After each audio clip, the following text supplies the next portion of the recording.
and running.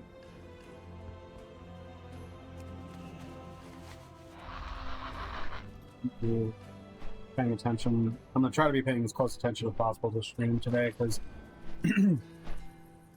like I said, the last few times I've streamed WoW, it's been like really weird, and I'm not sure if it's an issue with like my network, if it's an issue with OBS, if it's an issue with Twitch, or what have you. It's like I'm assuming it's my end, because like there's a ton of people who stream WoW, so it has to be something on mine. But I'll be paying close attention to how stream goes tonight.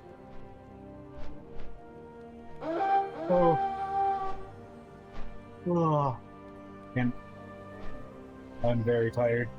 I forgot to take my meds for today, because I usually take them like first thing in the morning, and then I just forgot.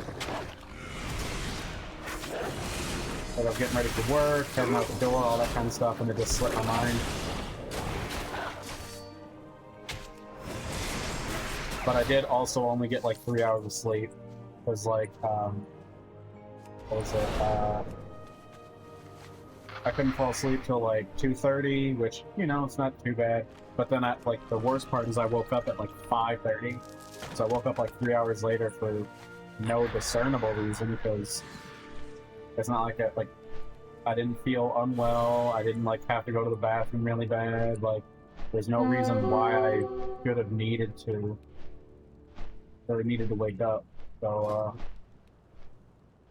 nobody was making a lot of noise, like yeah, like I just had no clue. Anyway, we're gonna do LFR for this week. Gonna start out with Wing 2.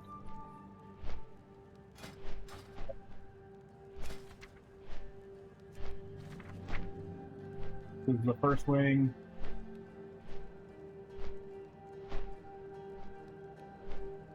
So this should be the second wing. So Rakanan, Third Twister, Overnex, and Nexus Princess. 5 days of. I'm probably butchering all their names, but names are what I'm like the worst with.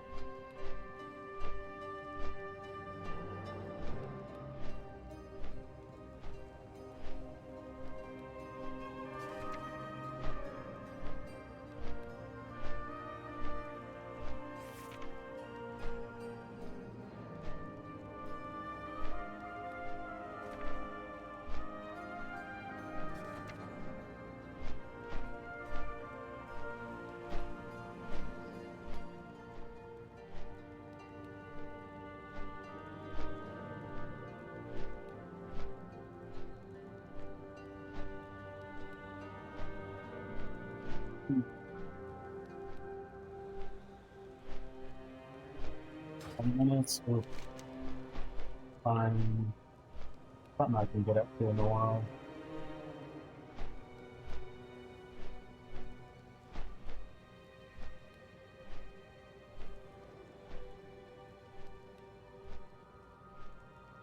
What is these boots?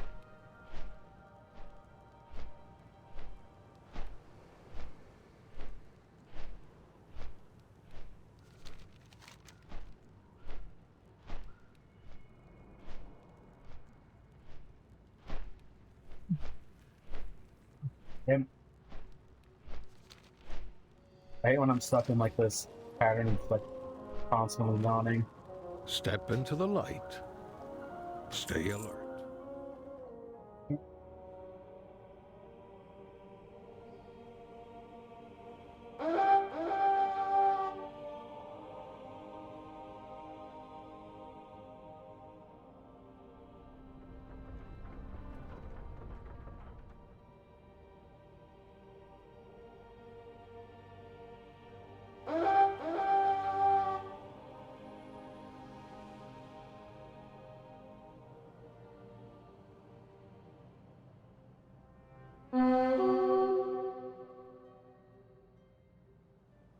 So far, things are looking pretty okay.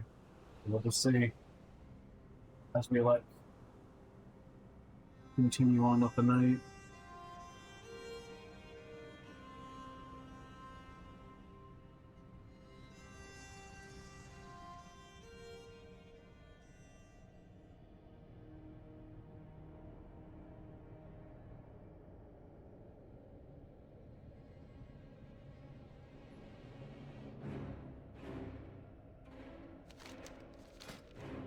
My gear's coming along so far pretty okay. I got 2 pieces of my set armor. Helm, and then these legs.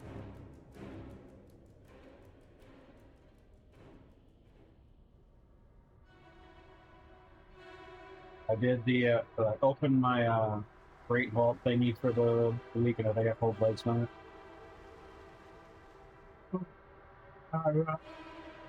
And got this ring from, I think my weekly quests.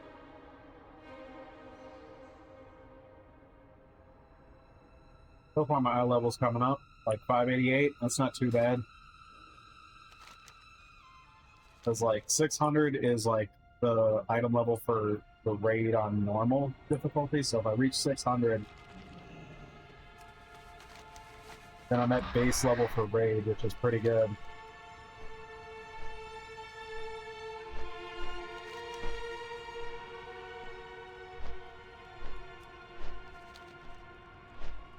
The Ascended haunt our upper echelons of power. Perhaps someone unaffiliated with the Royal Court could find their way into their homes and bug them. I do find the whole, like, setup of, Narubar pretty interesting. Like, the current queen, killed her mother. Actually, I did more quests. Like, she did something worse. She fucking turned her into one of those, like, giant, like, half-abomination monstrosity things. It's like, so she transformed her own mother into a monster in order to ascend the throne, in order to, like, supposedly lead her people into, like, you know, their great, uprising or whatever. You know, like, reclaiming their lost glory and all that stuff. But it's like, one, you had to, like, you basically killed your own mother, which was not a great look. And then,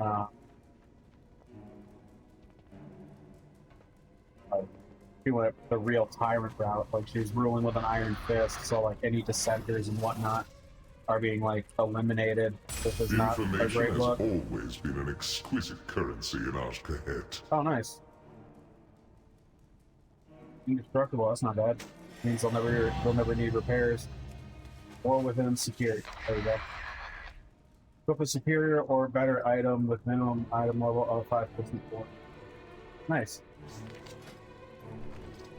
Because, yeah, those boots were the last green I had. It was like my lowest item level. Because what is it? The only things below 580 are these wrists, these hands, boots, and then this ring.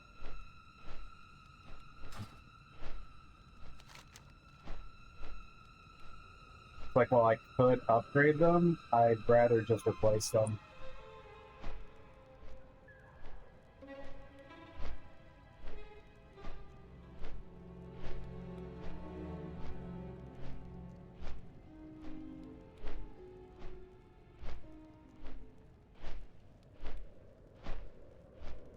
The danger is rising in the maddening deep. We must clear out what monstrosities we can before they spread further into the city.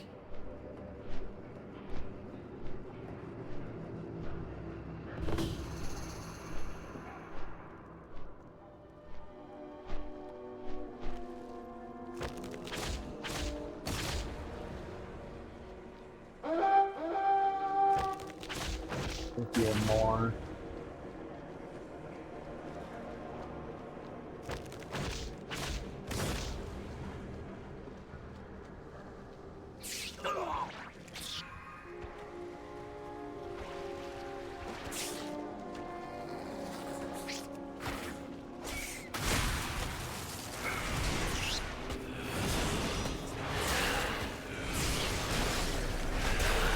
Go back up.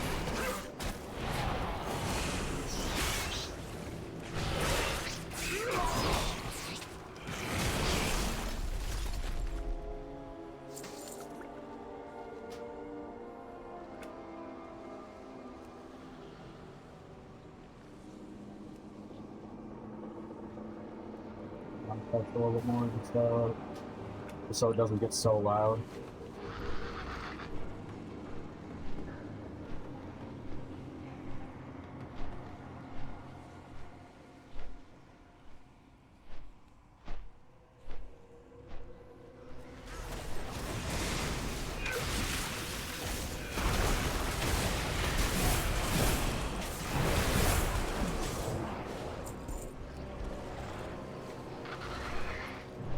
Baffling and aberrant deep walker.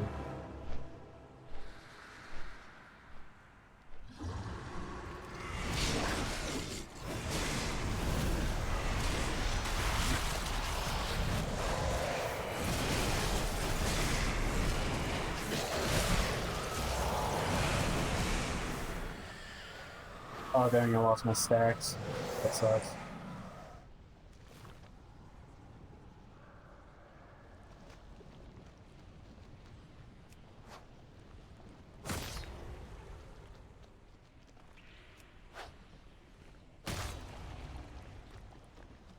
I was literally about to kill it too.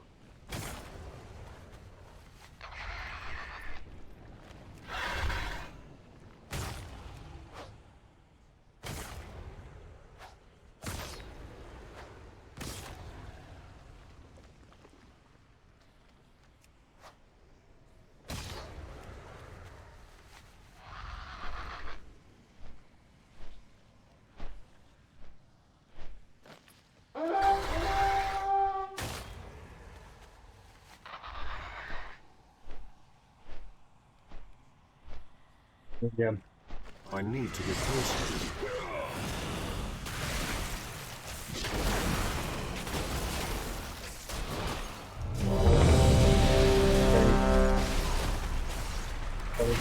Or not balls, but just kind of there we go.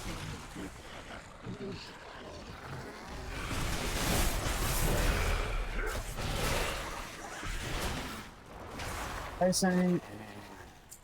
How you doing? How's your day been? Just in time, like my queue for the raid literally just popped.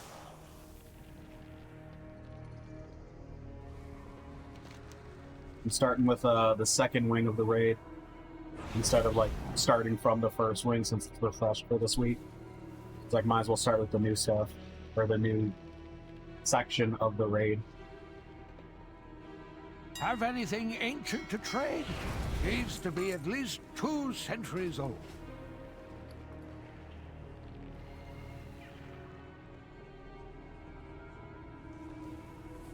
You dare challenge the might of my empire?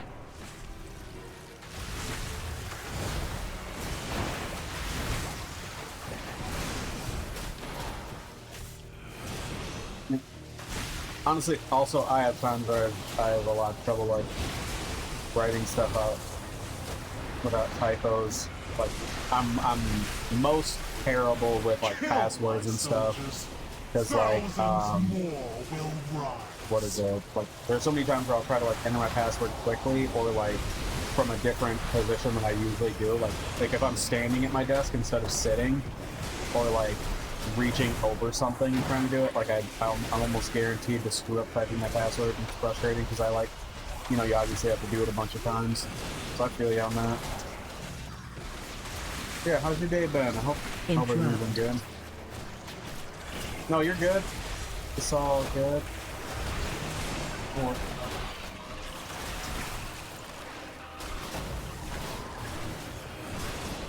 Your life always takes precedent.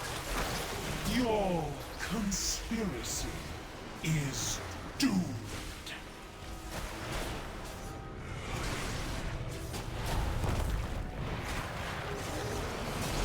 You trying to have a new art app? It's frustrating you? Hopefully you get it all figured out, because hopefully it works out. Raise your Anyway, me, I'm doing all right. and behold the pinnacle of Nerubian evolution. Tear you apart! Biting raven! But yeah, I'm doing all right. Ravage! Today's been kind of a weird one. No escape! I couldn't fall asleep until like 2:30 in the morning, which not too unusual for me. Sometimes I have trouble like that. But the weird part is I woke up at like 5:30, so I only slept for like 3 hours today. So yeah, I'm running off a little bit less sleep. But the other part is that I forgot to take my medicine this morning.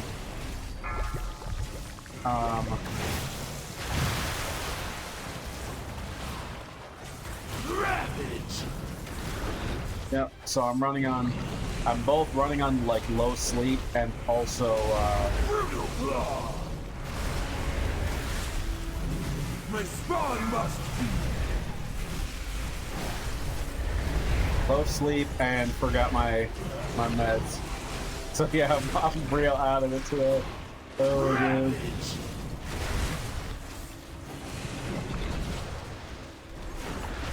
And then, oh my god, yesterday was a fucking nightmare, because I mentioned I was going to set up the new modem and router and all that, and oh my god. Like, I thought it would take me, like, maybe an hour max. It was like a 6-hour endeavor. It was a fucking mess. Like, I had to go to my ISP, like, I had called my ISP, like, twice, and then I had to go to, like, their physical store in my town. It was, oh god, it was such a fucking mess. And then I also had to pick up like medication because I had to see my doctor that morning. So I saw my doctor in the morning. I was waiting for my prescription to be ready and started dealing with my new modem, and that was just fighting me for hours. And then I like gave up on it for a little bit, and then went out and got my meds. And then after picking those up, I came home and it was like progressed further in the setup. So like I thought it was just working, but nope, I still had to deal with it for another few hours. Like, so if you want the timeline, I started it at like 10:30ish in the morning yesterday, and I did not, like, my internet wasn't back up and running and like all set until like 3. It took so fucking long. I'm so mad. I was like, I should have been able to just plug this in, call for an activation thing, and then been done. I'm so mad. Yeah, it was horrendous, dude. Ravage!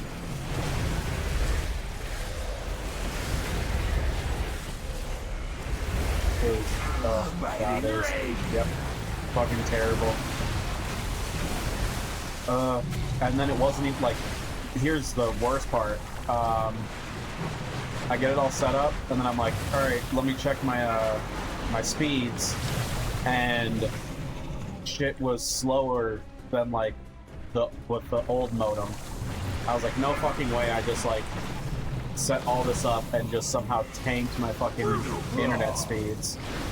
So then I was talking to the dude at my coworker that was like giving me all the advice and whatnot, and told him, and he's like, oh, he's like, right, he's like, I forgot there's some other settings you need to do to get everything going. And then I just did those, and my internet's, it's still slower than with the old modem, but as far as I can tell, it's been more stable.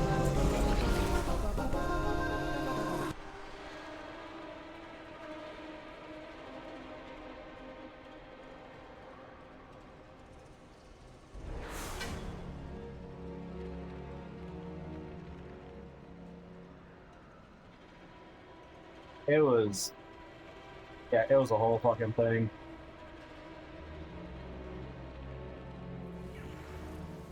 Yep. So, like, what was it? My previous data, I was running at, like, over a gig speed, and now I'm at, like, 800 to 900. So, like, Shockwave. It's a pretty notable dent. But I'm gonna try it for like the next like maybe like week or so, or see what's up. Because honestly, the thing that's most important to me is the stability. Shockwave. Like if this thing is like super stable and like the ISP modem that I had just cannot be like stable or whatever and just keeps doing those random drops, like I'm fine sticking with this because because I'm not really gonna notice. I'm not gonna significantly notice that kind of difference in internet speed, except for on like downloads. And unless I'm downloading something massive, it's going to be a quick download anyway at this speed. To any who oppose me, there is no need for us to entertain this filth any longer. Shockwave. The only thing that concerns us now is my ascension.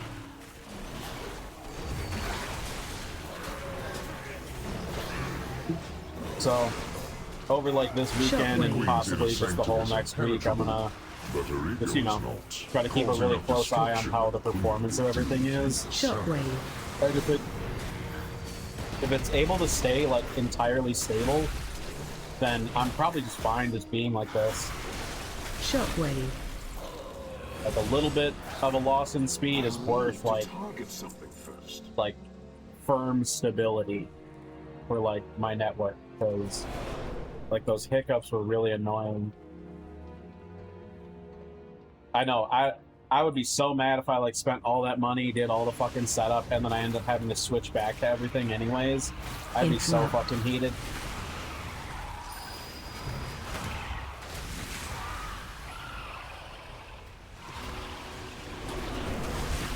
Oh, these dudes fucking set everything off, man.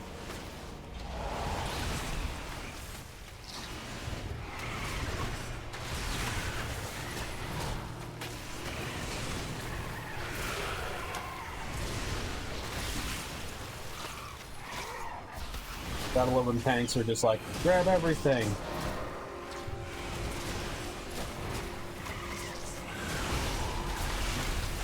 Because, I mean, honestly, like, even right now, it's more stable than it was, like, last week. Because I remember when I was playing World of Warcraft last week, the performance kept tanking for some reason, like the stream performance.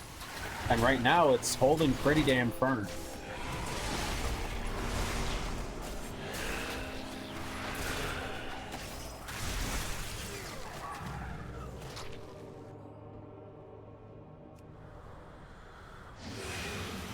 Because, yeah, like, when we were, like, I was streaming last week, like, it was not, the stream was not doing as well. And, like, even just, like, my connection to the game wasn't that stable. Like, it kept, like, getting, like, caught up. Yeah, see, like, if you're able to tell the difference, then yes, like, then it's for sure, like, way more stable. Which, if it's able to remain this way, I'm fine being on this. Like, it'll be fine with me. Because, like I said, that was the thing I've been so frustrated by, was the stability. I was like, as long as I can keep a rough amount of speed, that's fine. But the stability is the thing that was driving me crazy, because it kept fucking up stream. Like, the way my bitrate would just randomly tank, and then, like, stream performance would just drop. Like, it was even affecting just, like, the actual game itself sometimes. I'm like, I gotta fix this. And so far, it seems to be holding out. So I'll just keep paying attention to it over the course of the night, and then obviously, like, this next week, and if it's holding up, then yeah.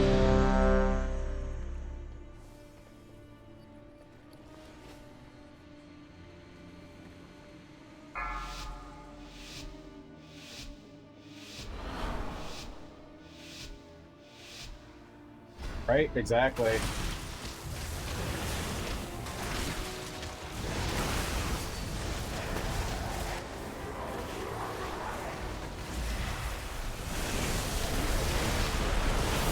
Special coming.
Target you. Okay. He's fixated. Interrupt.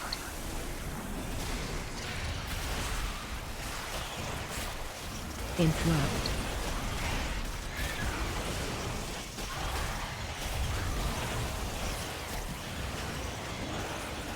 Interrupt.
Special coming.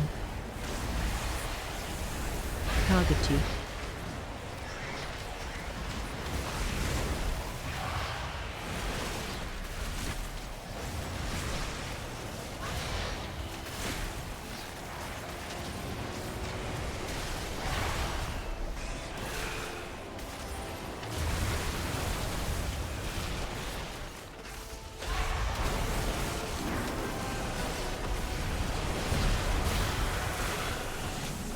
Target you.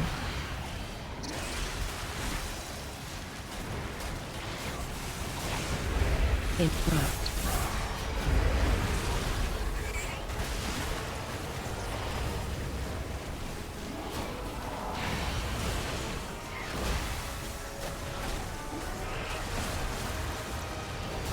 So far, these fights are pretty cool.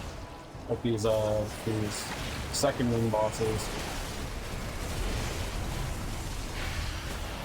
Seeing some of these abilities, I can imagine how much more difficult it could be on like a real difficulty or like you know, normal, heroic, mythic, all that kind of stuff. Because like we're getting it so easy by being in looking for raid.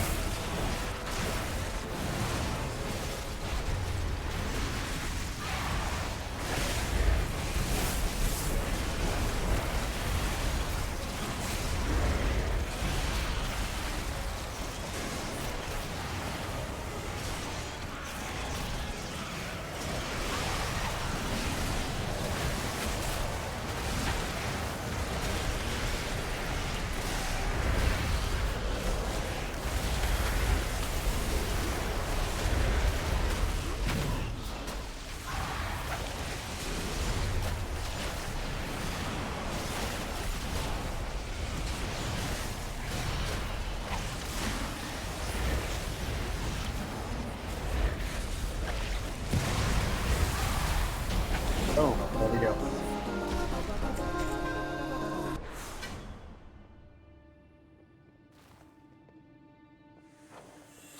Wait, what? Oh, cool. I just got like a free piece of gear, so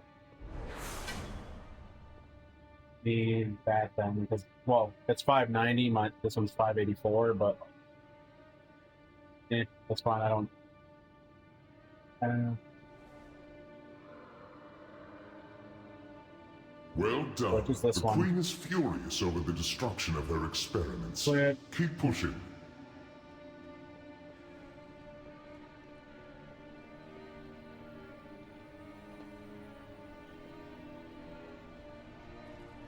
Okay. I mean, fuck it. I'll try. Nope. Didn't win it.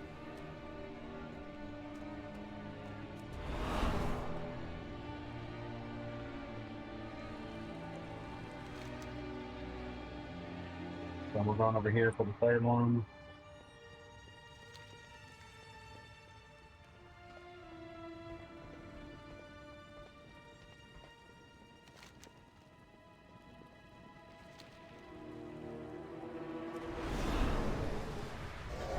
It's too far away. Yeah, that was a pretty cool fight. I liked it. Had fun with that. Interrupt. And the first one. Like Rachanan and Brood Twister I need a target. are both pretty interesting. Also, their designs are pretty cool. Like again, I'm not about bugs, but like just like the actual design is still really cool and unique to them. Like they're like Shockwave. iconic. Like they're really like well designed.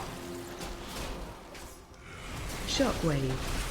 Like they fit really well with everything that they. Shockwave. I can get what they were going for, and it fits really well.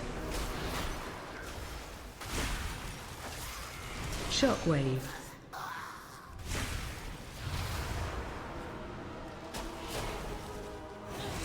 Shockwave. Looking forward to the Nexus Princess. Shockwave.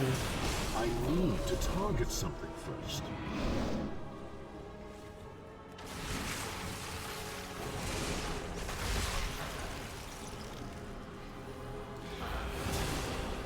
I also like how they kind of simplified the pathways to the bosses. Like there isn't as many just random mobs here on like the way to the boss for each area. Because in some of the previous expansions, like it was like a fucking rip. Interrupt. Like most of your raid would be dealing with the freaking ads if you weren't stuck on the boss. Like you'd be spending more time just getting to the boss than actually fighting.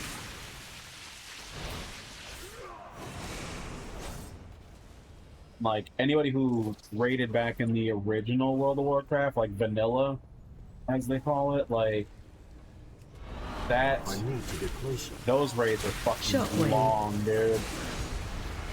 Like that was that was Shockwave. a literal adventure. If you ain't got like 6 to 8 hours, don't even bother signing up. Interrupt. Shockwave.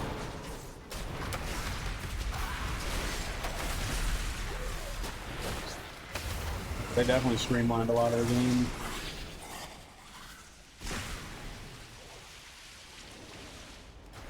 Like there's some things from the classic version of the game that I do miss because they were fun. Like things like weapon mastery was fun, just like because I it decided infiltrated how the well Queen's you hit. Courtmaster. She suspects nothing. I was hoping our paths would cross. Just you have seen too much, and I cannot leave any loose ends.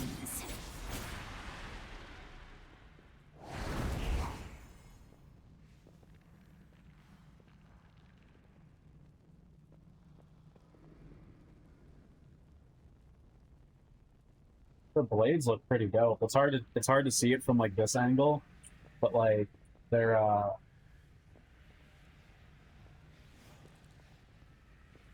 There's no turning it's like back now. these blue My blades. secret dies with you!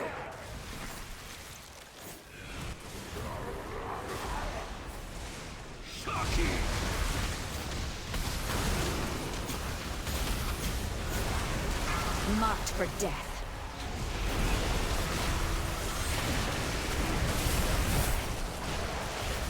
Watch your step. Void take you!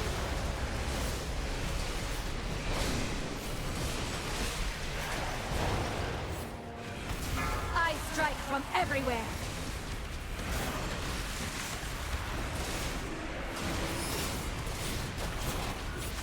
Shredded! Nice. Stay away from lines.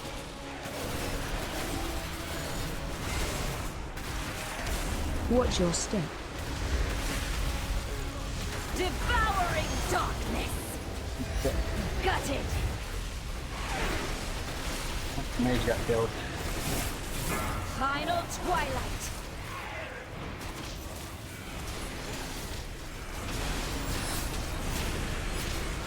Shredded! Stay away from lines. I love how it just announces exactly what you need to do.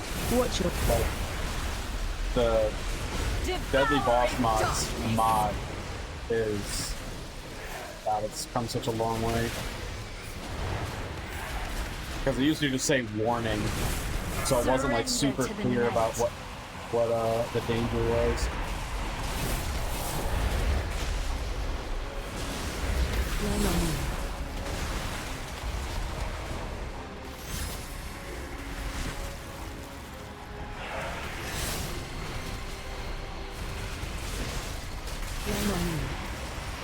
Wait. Oh.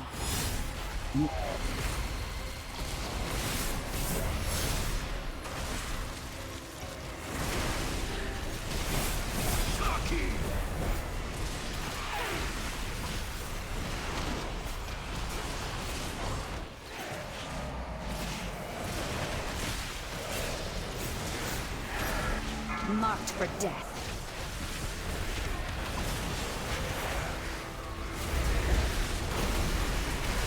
Watch your step. Devouring darkness. Gutted.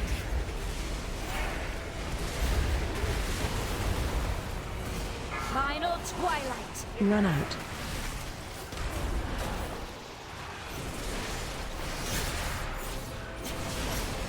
Cut to ribbons.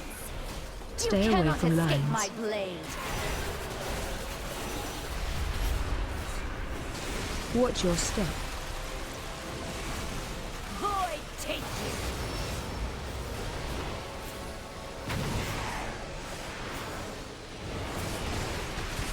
I strike from everywhere.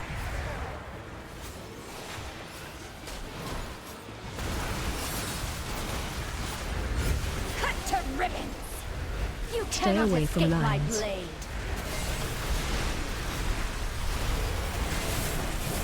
What? Boom, there we go. Exposing the ethereal has the Queen questioning everyone in her court. Impressive. But did you believe you were fighting the real thing? I will leave the Queen to you. I get paid regardless. Cool, so we I fought will like let your a shadow bounties clone, I grow guess? before I collect. Until then, watch your back. Bounties. Was she a bounty hunter then? Mercenary? Let's see. Belt. Like, it's got crit, but I don't really need it.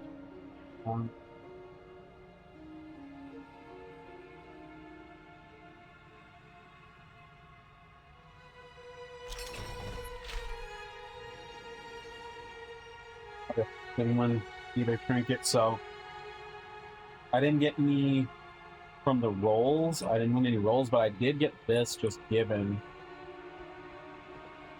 which is interesting. Like, I just got this right off the boss instead of having to roll for it, which is pretty neat.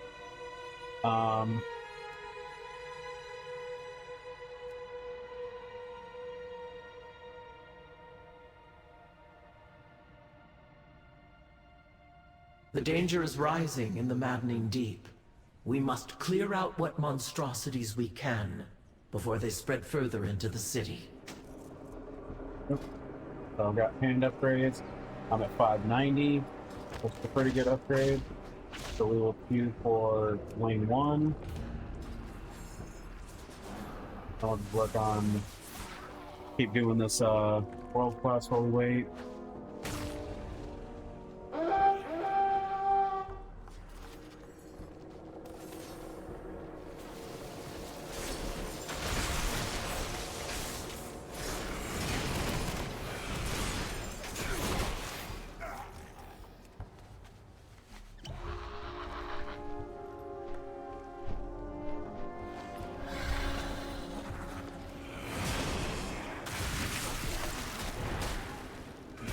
I gave our thing back up to the one can only take about 10 minutes to get a together. Not bad.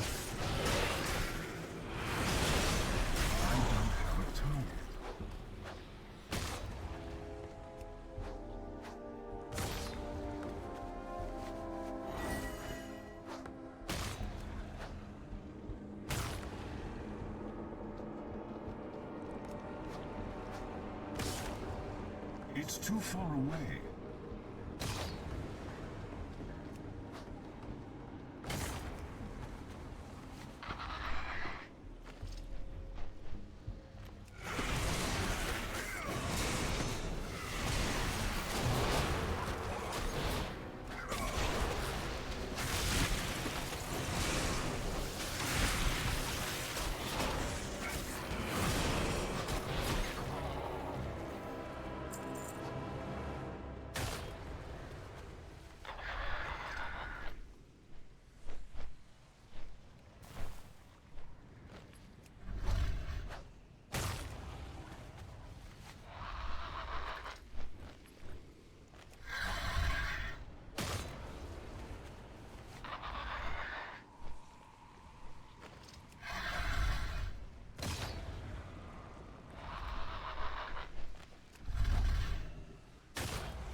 Expertly accomplished.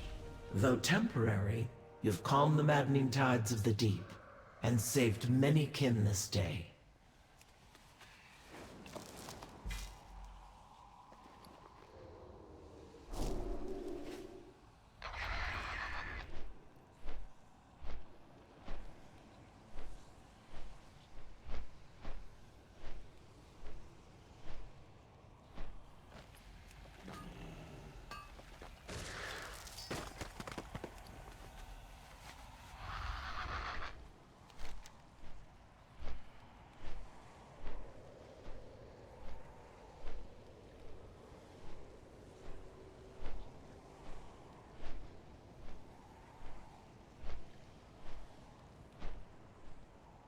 Overcrawler, the plowworms require sustenance. Bring it to them, before they decide you look tasty. I'm gonna do some more quests over in Deeps. Because there's a special assignment one there, which gives you a cache that has like good stuff in it. Sometimes it's got gear, but usually just has like resources.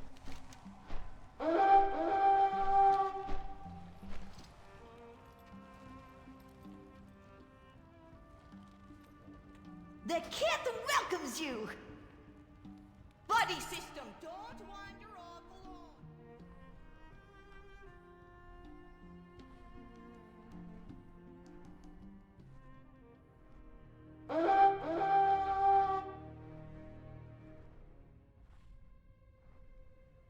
Gotta find the settings for that mod. It gets kind of annoying having that audio trigger every time. Nope. Grade 2 pop.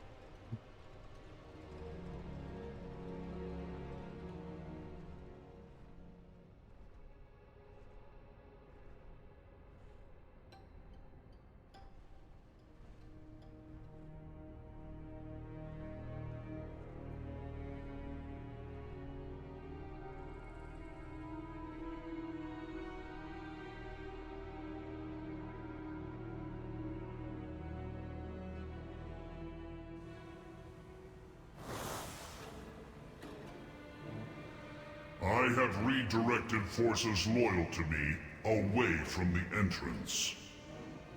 Dispatch these guards before they can... Otherwise, you will be encumbered with additional forces.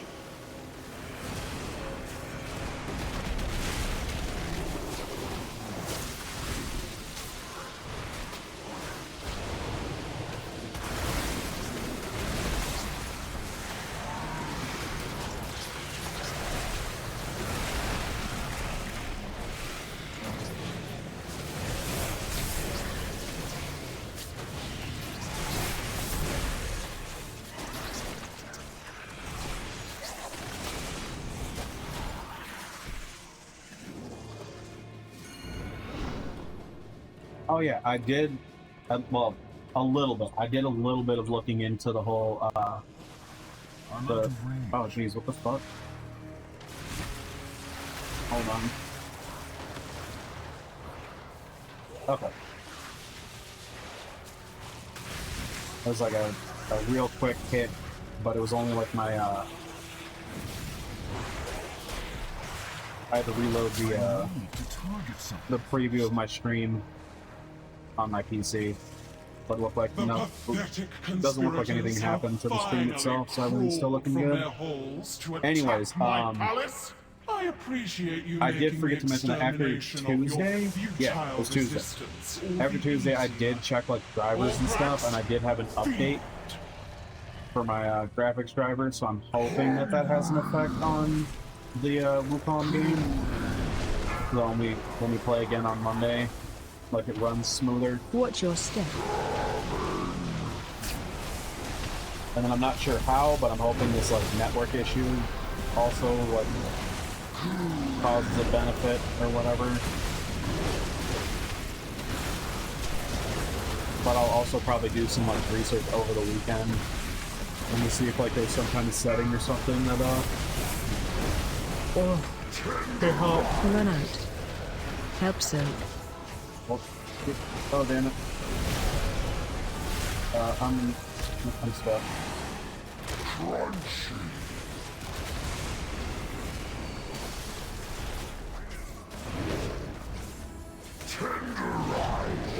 Watch your step.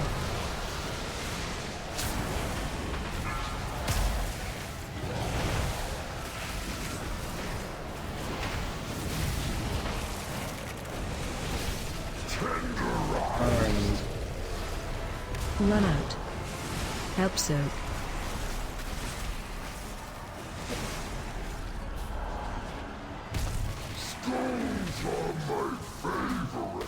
Damn it.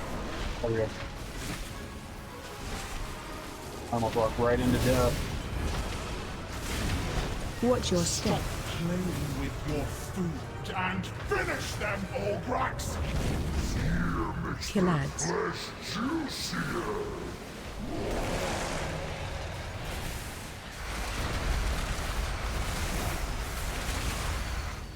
Charging. Move.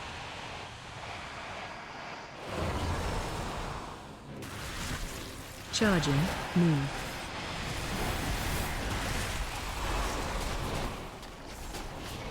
Charging. Move.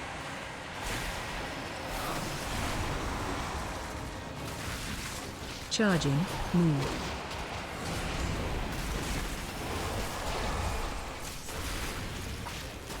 Oh, we got pushed right Watch off. your step.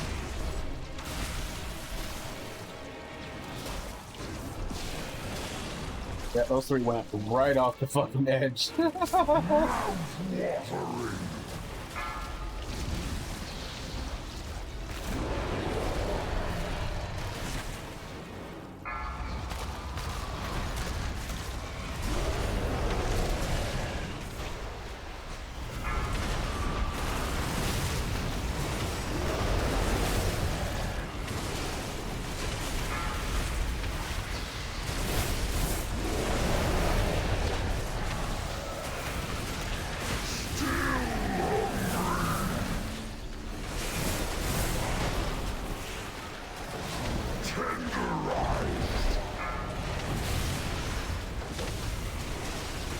Watch your step.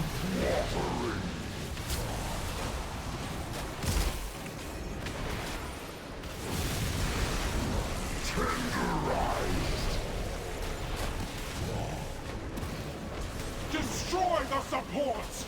Send them screaming into the pits below!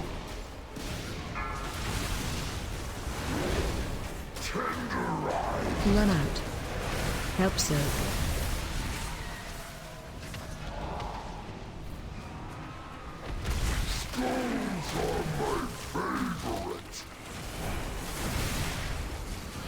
Those people got pulled in fucking front. Watch your step.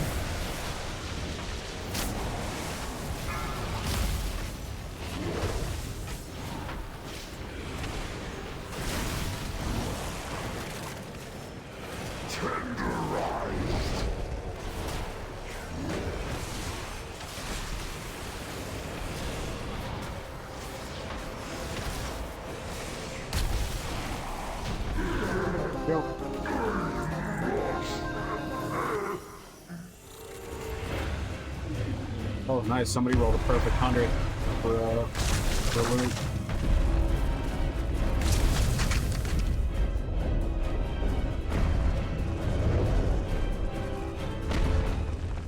I do love all the little cinematics.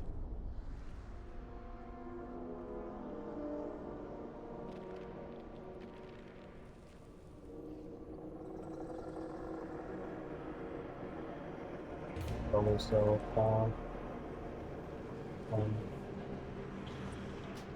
so, nothing I can really use from the boss.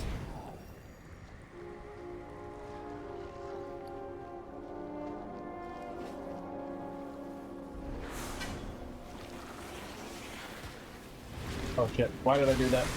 Oh fuck. I was not paying attention. I just accidentally... I just pulled all these. Oh goodness. Destroy the invaders before they ruin the harvest!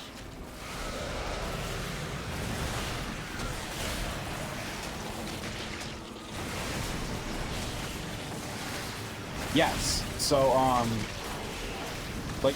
haven't fully delved into any all the potential fixes for the whole Wukong game and stuff, but I did have a graphics driver update when I had ended stream Tuesday, because I was like, let me check my drivers. So I'm hoping that might resolve it, but I'm also hoping everything else I've been doing with my network and whatnot helps as well.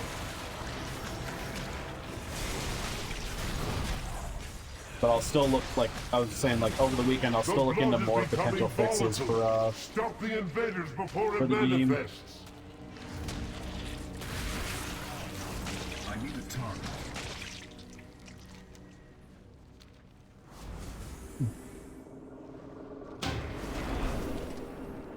I need to get closer.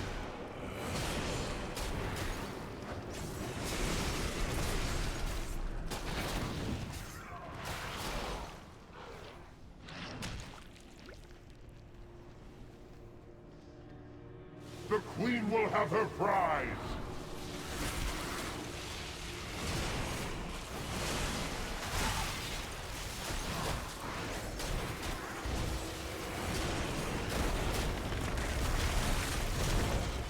Yeah, honestly, for the little bit that we did play, I had a blast with it, so it is pretty fun. And it doesn't feel as punishing as Dark Souls and Elden Ring and stuff, so I think Shockwave. I think it is just one of those good games that anybody can get into. It isn't hyper punishing.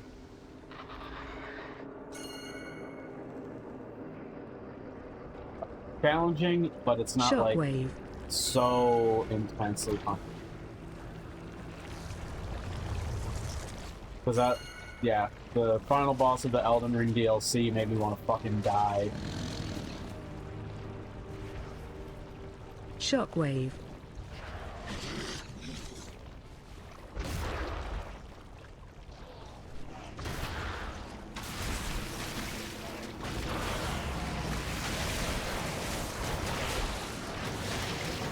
Shockwave.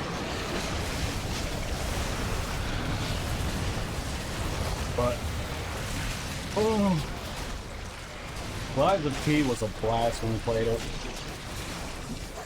God, that game was so much fun. And honestly, the gameplay was great, but the story also was what was pulling me in so much. I fucking love that what's visible. Keep forgetting about stuff like that.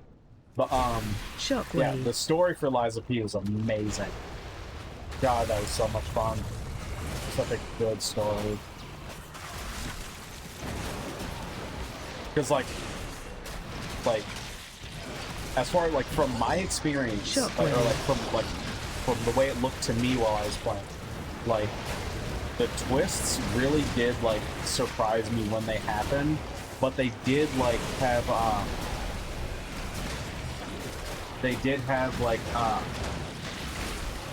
they did the breadcrumbs of it really well, like making you feel suspicious of people, and then being like, oh, so they were bad, or like, oh, they were like, I'm surprised they seemed bad, but they're actually good. Like, they did a pretty good job at all that.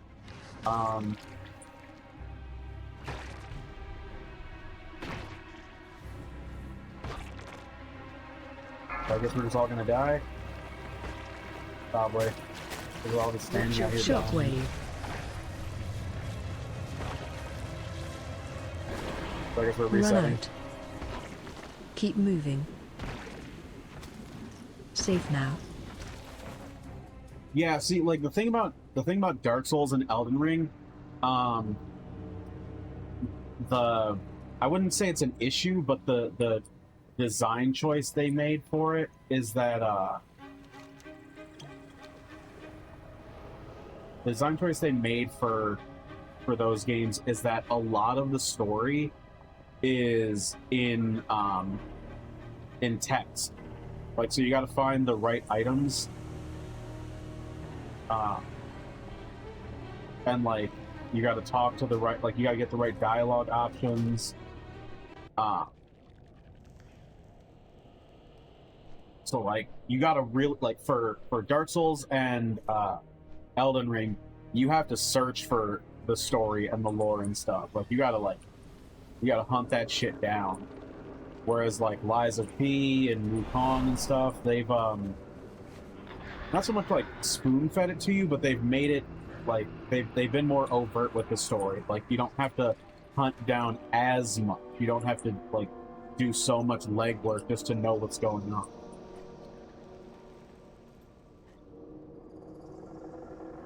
And it's like, I'm like, you know, not to say either one is better or worse. That's just the difference in choice for like it's just design choice. Because I know a lot of people that really enjoy the Dark Souls and Elden Ring stuff. I know people that were like that they enjoyed actually hunting down the lore for themselves. Like finding books and like stone tablets and like dialogue options and like piecing the true story together themselves. But I'm not that in it. I like cutscenes and like and dialogue.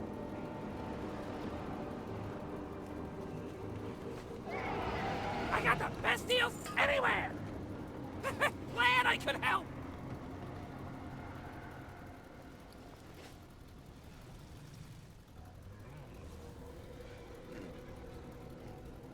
Exactly.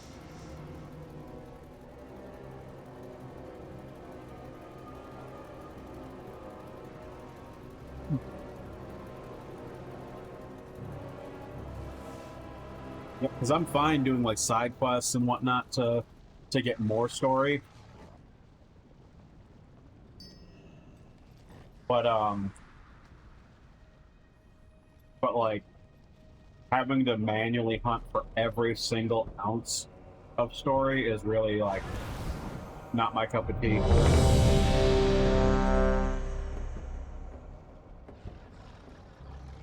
But at that point, I'll just let someone else do it and watch their YouTube video.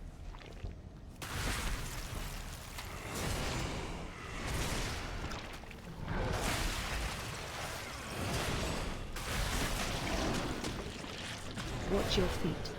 Or wait for someone to do like something really funny, like Maxor.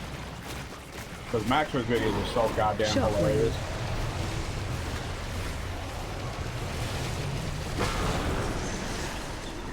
Interrupt 1. Watch your feet. Watch your feet.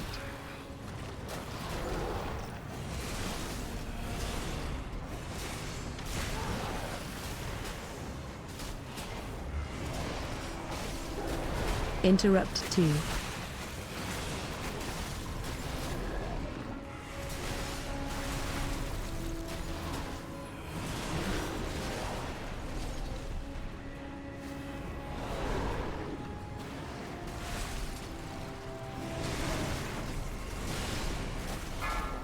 I think we didn't kill everything.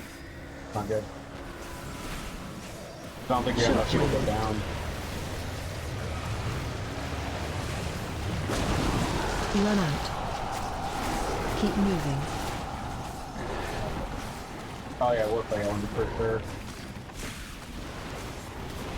Safe now.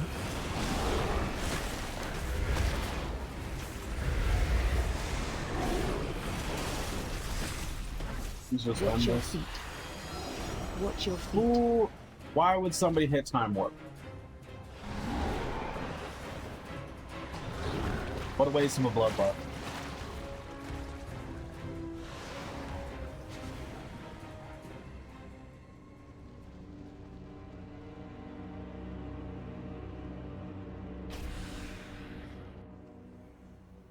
But yeah, another game that incorporated a lot of story, but also had a good amount of things to hunt yourself was the Horizon series. So like Horizon Zero Dawn and Horizon Forbidden West had really good stories in my opinion. Like I enjoyed it. It was like really captivating. But what I had said was what a waste of Bloodlust. Because Bloodlust is a ability that certain classes have that gives the entire raid like, what is it, 15% increased attack speed? Like you basically your attack speed goes nuts for like, I want to say like 30 seconds, but it has like a 10-minute cooldown. So I was just like, what a waste of the ability if we're all dying. It's too far away.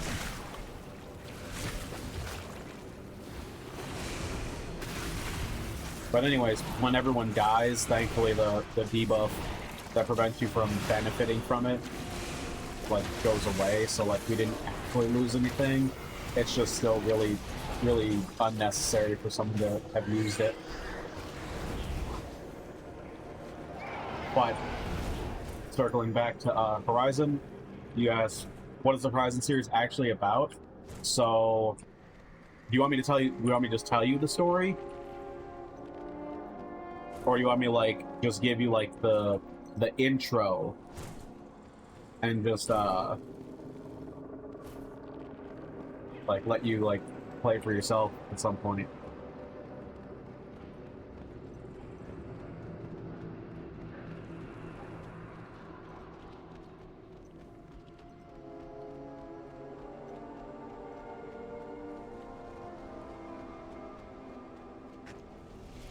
Oh, do I have a deal for you? Okay. All right. So,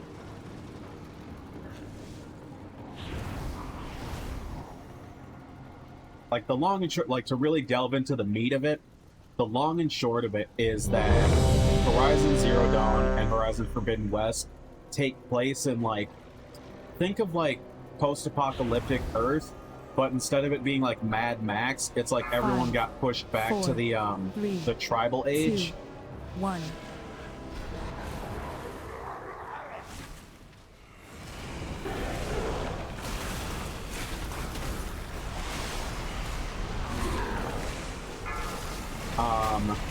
And then you're playing as this girl, Shockwave. Aloy, who like the tribe she's part of is matriarchal, meaning that it's critical for like everything about your status is dependent on your mother. But she was born of the mountain, and what that actually meant was like the giant fucking like mechanical vault that is inside the mountain that their village is like near, literally just like opened one day and she came out as like a baby or whatever. And Shockwave. so she's considered like she's you know, she's she's shunned and treated as like different because she doesn't have a mother. And so she's raised by like the exile of the village, and he trains her like you know, to survive, like, you know, be able to take care of herself and like not die and blah blah blah. Anyway, so the biggest hazard in this post-apocalyptic world is the machines. Think like Terminator if they were all actually like animals instead of like human robots. Watch your feet.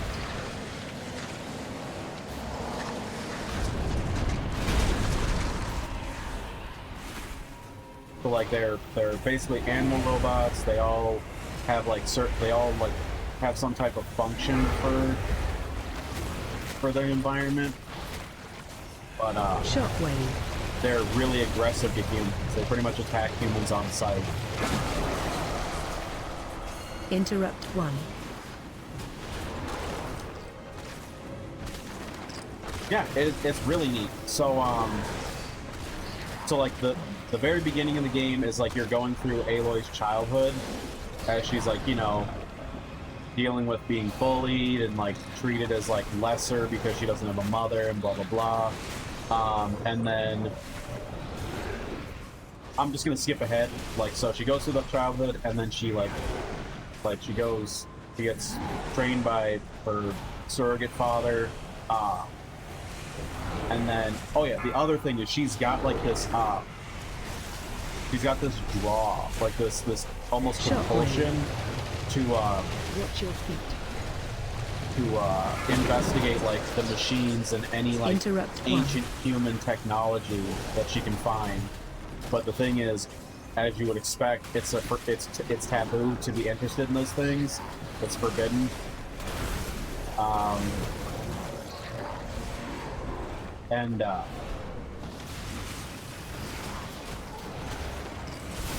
so it's just another thing that makes her stand out from everybody and be treated poorly.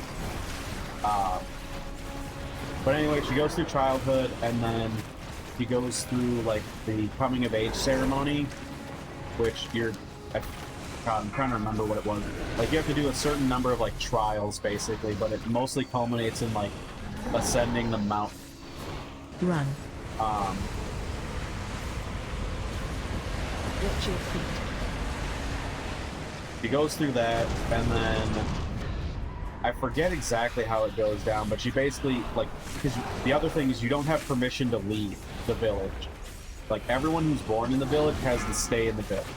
Nobody's allowed to leave. The only people who are allowed to leave are exiles, and exiles are never allowed to return.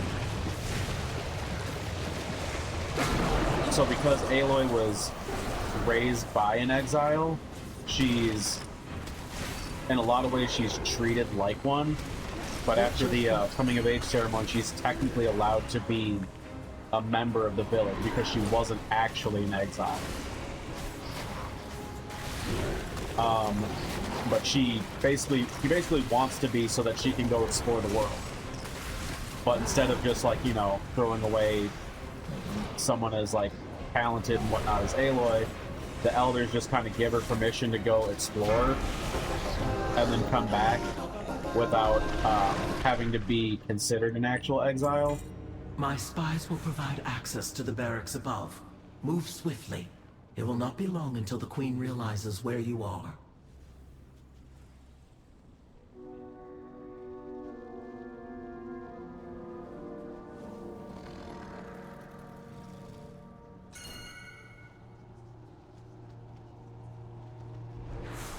Pretty much, yeah.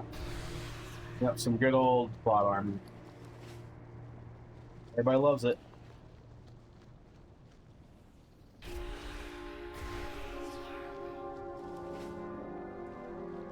But yeah, so then the majority of Horizon Zero Dawn is Aloy, like, delving into various types of ancient civilization, like, vaults and stuff.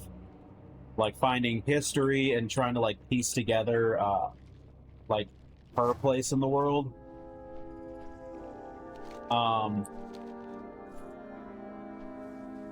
And then, you know, she's also coming across other villages and, like, you know, tribes, all that kind of stuff. And so she's interacting with them, building good relations, blah, blah, blah. And then there's this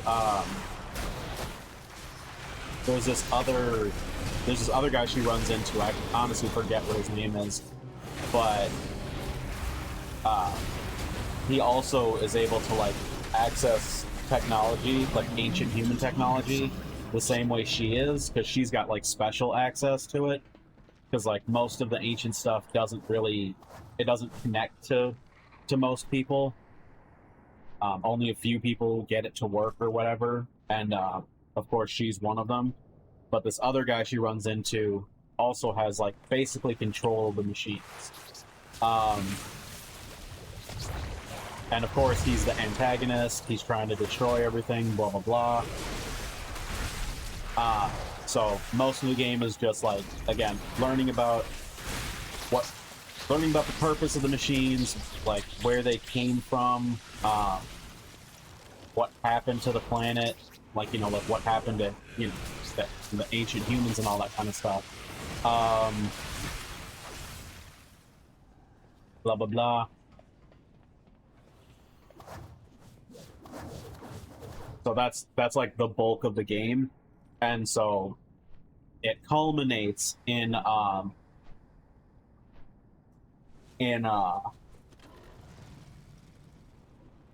like the big reveal, like which ties in the title of it, is because again going through all these vaults and stuff, the history that she's been learning is that ancient humans, you know, had like amazing technological advances, but they weren't taking care of the environment, you know, surprise surprise. So like the planet was dying, so like it was like all like most of the audio logs and stuff that you find were just like people talking about all the efforts they were putting into to try to stave off the dying of the planet and all that stuff. And then, you know, basically it just comes out that there was nothing they could do. Like, the planet's dying, it will no longer be habitable for life, period. So the planet is gonna die.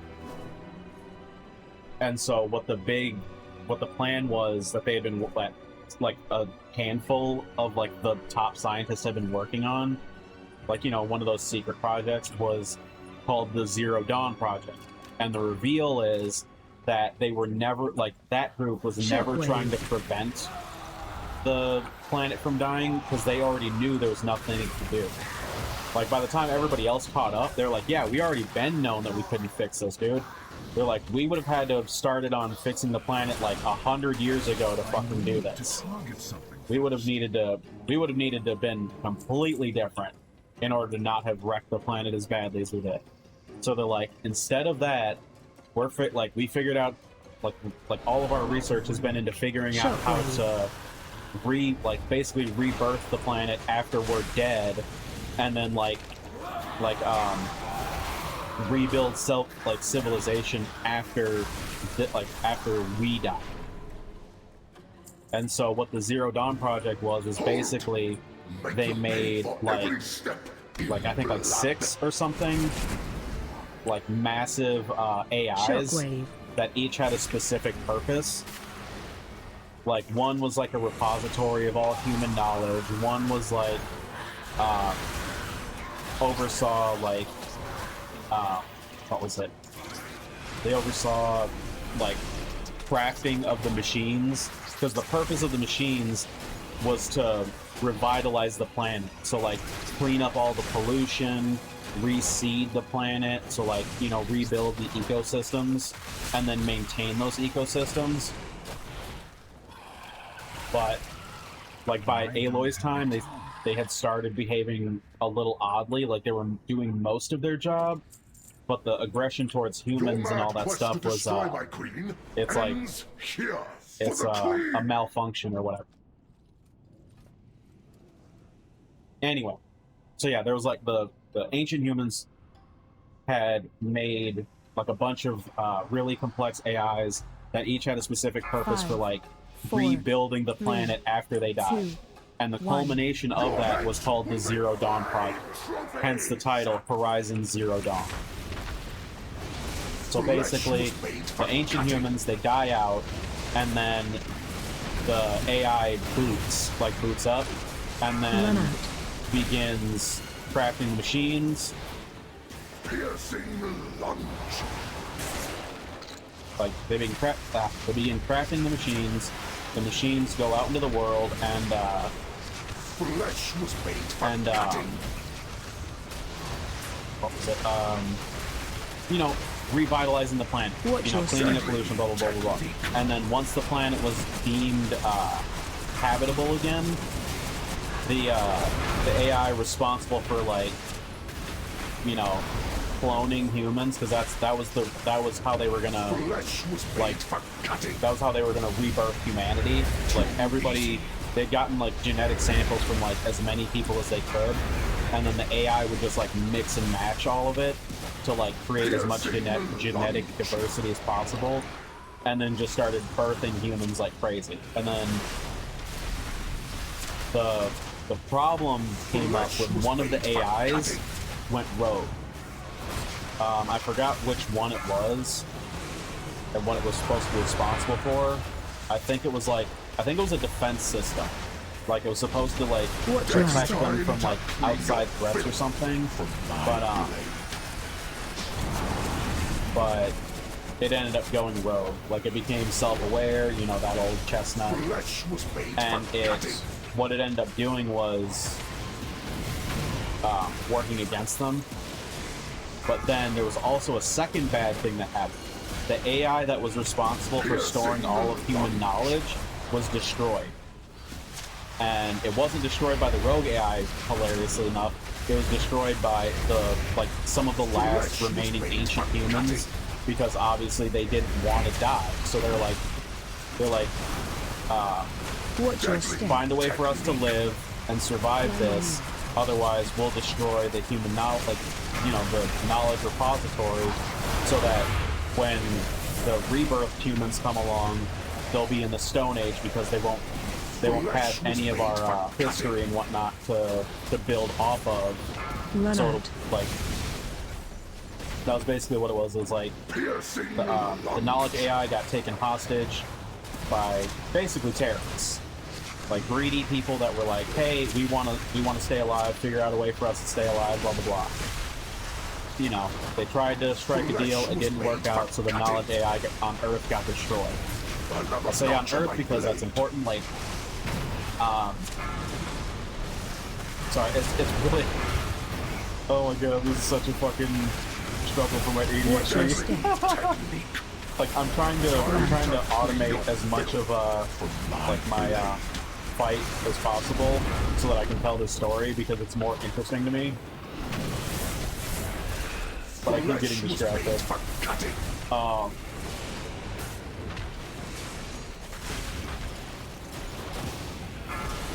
Okay, hold on. Sorry.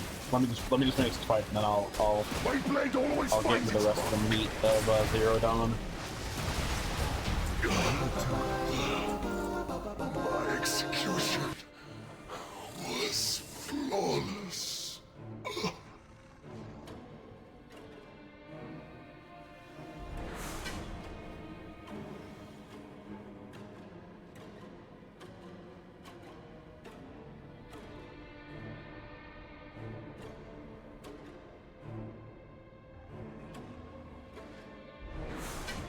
Damn. Oh damn! I only rolled an 8. My roll was terrible. Oh well. I only got one piece of loot for like this whole week. A bit of a bummer, but it is what it is. All right. So now that I'm done with the raid, let me get into the rest of the meat of Zero Dawn. Okay, so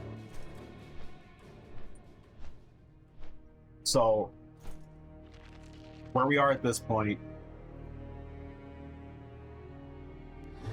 near the end of the ancient humans, like, time, the AI that had all human knowledge got taken hostage and then destroyed by the, like, terror group or whatever that wanted the fucking genius scientists to figure out a way for them to, like, live.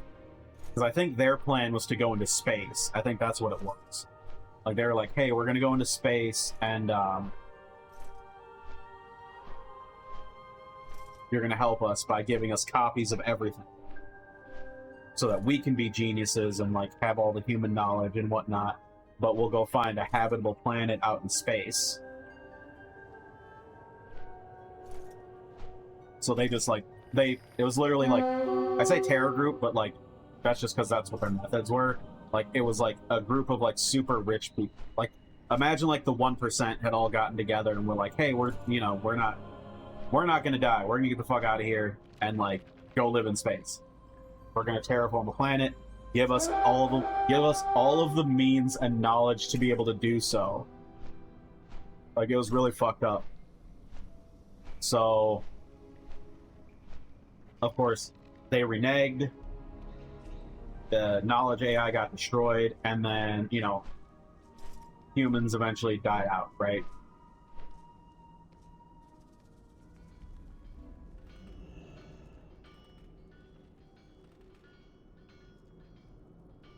Probably. Honestly, it's probably just going to be a 1-to-1. But I doubt the machines that we get in real life will be as cool as the ones in Zero Dawn and whatnot.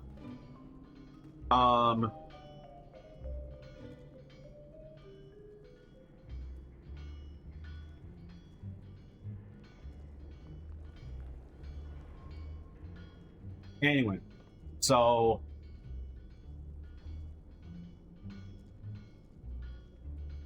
I say all that to say this. So, like, because the knowledge AI got destroyed, when after the machines fixed the planet's atmosphere and, ecosystems and all that, and the birthing AI started recreating humans, they were just thrown into the world. Which means humanity was thrown back into the Stone Age because they didn't have any of the intended preserved knowledge to be taught to them. So they were just ignorantly thrown out into the world, and they've just been, like, clawing their way back to civilization since. And, by the time period of Aloy, they've only gotten, back to, like, tribal stage. And so, like, Aloy is just, like, having a revelation, like, going through all this, like, going through the whole game, as Aloy's finding out each of these pieces of the story, like the true history of Earth and whatnot, he's just having revelation after revelation. Oh, I'd recommend it. Like, even if you still don't want to play the game and you just want to watch, like, an explained video, I'd say go for it, because it's so good. The story is really, really good. Because here's the final big reveal. Sorry.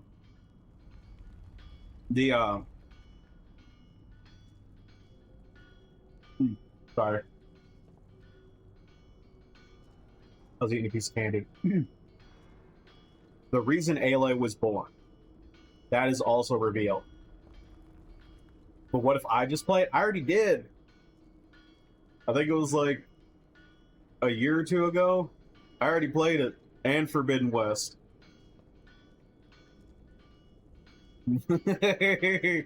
I've had my fill, because, like, they're also PlayStation exclusives.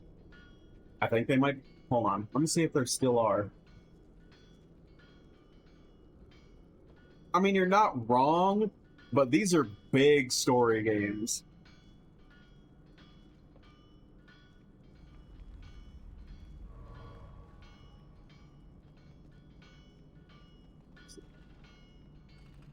Okay, so Horizon Zero Dawn is on Steam, and then what about...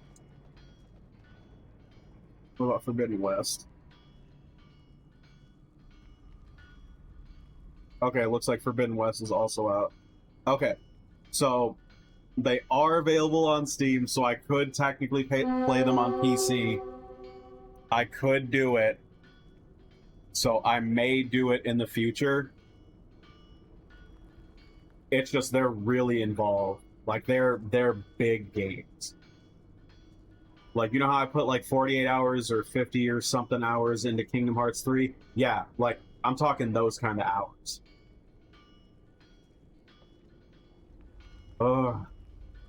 But yes, so the final big reveal, like Aloy's birth, like the reason Aloy exists. Okay, what were you reminded of?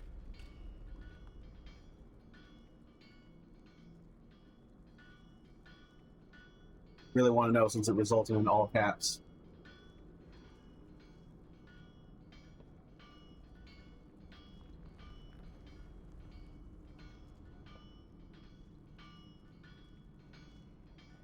Okay, okay. All right. So, Aloy's birth. Aloy is actually a clone. Aloy is a clone of the woman who was heading up the Zero Dawn project. Like the woman who was hailed as like the greatest genius of like, you know, old Earth or whatever.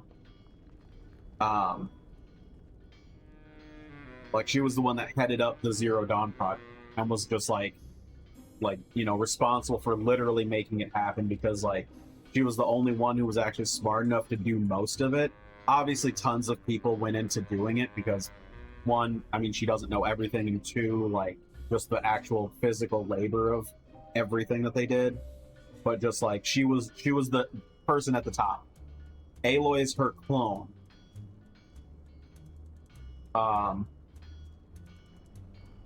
And the reason why she was born was because, if I remember right, she didn't even, I don't think she intended to have her DNA added to the database, but I think one of her colleagues or something did it anyways because they're like, there's no way we can lose someone as smart as you or whatever from like the species or whatever. Exactly. Or she might have just thrown it in. I don't know. Anyways, the exact reason why Aloy was born when she was born, though, was because when the antagonist human guy that can control the machines and whatnot, who's because he's working with the rogue AI because he wants knowledge, because he's also, like I said, he's also been discovering technology and like human history and all that, so he's pissed. He is furious that he was robbed of like all of the knowledge that he was supposed to have gotten, you know, in the original Zero Dawn plan. Like he's furious that he's growing up in like, you know, primitive civilization. He's like, I want, like, there's so many things I want to know. And he's like, as I've been learning this, it's just like we were robbed. It's like we were supposed to be an amazing rebirth of human civilization. We were supposed to like be built out of like the ashes of what they were at, like starting at where they left off, and we were supposed to be so much more fucking advanced, and we were robbed of it. So he's just really pissed. Anyway, when he was like, when he was starting to work with the rogue AI and like releasing him and like letting him like run rogue and do shit, because what is it? The mountain that Aloy's village is at, they, like I said, the vault or whatever, the AI for that one, they worship like a god. They call it the Great Mother or something. Anyways, that AI was like, you know, patched into most things, so it was paying attention to things going wrong, and it kept trying to like reach out to somebody. It was like, hey, I need one of you like high level humans to like be fucking figuring this out because, you know, shit's in danger. so it just kept reaching out for help, and like after a number of years or something, and it didn't get a response, it was like, okay, like, you know, searching for like next available like high level fucking person to like reach out to or whatever, and it was that lady, the scientist. And it's like, well, she's dead, so the next best thing I can do is just basically clone her. That way, when she grows up, she'll be her and be that smart so that she can figure out how to fix all these problems. So that's the reason why Aloy was born. Aloy was cloned because shit was, like, you know, shit was starting to go down. Like, the rogue AI and the other human were starting to fuck with shit. The mountain, like, the AI in the mountain was like, hey, I don't know what to do. I need somebody to, like, fix all this shit. And then, obviously, no one answered because they were all dead. So they're like, all right, well, I need the lady who was in charge then. It's like, well, she's dead. It's like, okay, well, I'll clone her so that her clone will be able to fix all this. Because, you know, to an AI, that makes sense. But yeah, so that's the reason why Aloy was born. He's a clone of the smartest woman of the, you know, deceased human civilization, who was meant to take down the rogue AI, which, you know, she does in that game.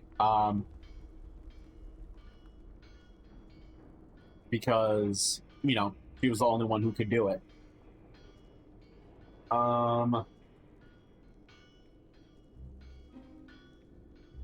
And then, yeah, it's really, really good. Like when you're when you're actually like really getting into all the lore of it, like, because like I said, you're usually going like a lot of your gameplay is out on the like fields, taking down like machines for parts, and then like doing quests between like the villages and stuff. But like your main quest will take you to a lot of the vaults and whatnot, like the ruins, all that type of stuff. And like when you're salvaging all the tech in it, you're finding audio logs, and like obviously the main quest is where you're getting the meat of everything and all the big reveals. But like there's a lot of information in like the logs you find from like other people's perspectives, you know, that lady scientist perspective, like a lot of people. Like it just fleshes out a lot of stuff more. And then Forbidden West, the sequel, it basically picks up right where it left off. Like Aloy, having, you know, dealt with the rogue AI, was like, okay, well, I need to fix everything else with the Zero Dawn project. He's like, I'm not done. He's like, there's still like 5 other AIs that need to like be synced up and rebooted because the machines are all haywire and shit. So I need to get everything back in line and working so that, you know, we can continue advancing human civilization and blah, blah, blah.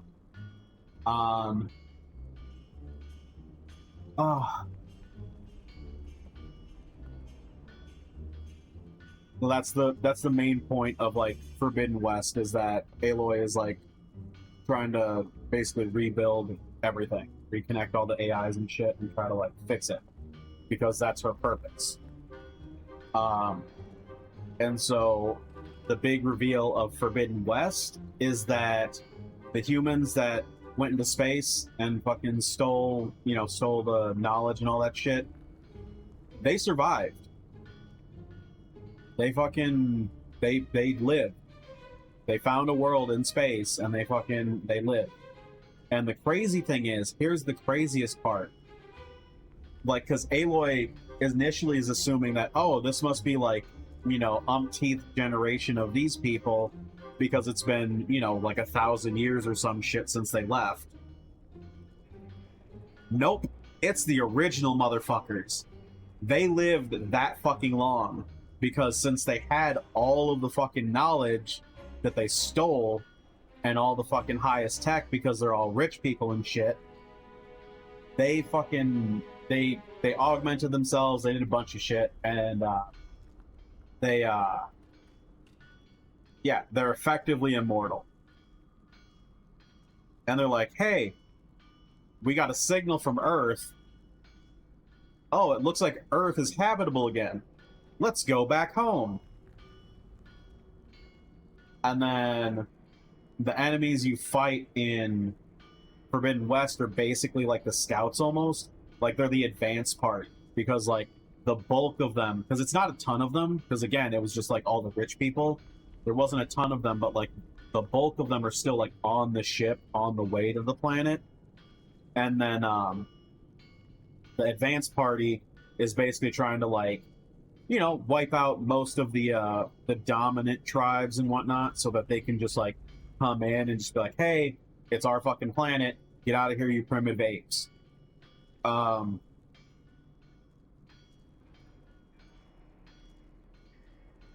So Aloy's fighting them. They have super advanced technology because guess what?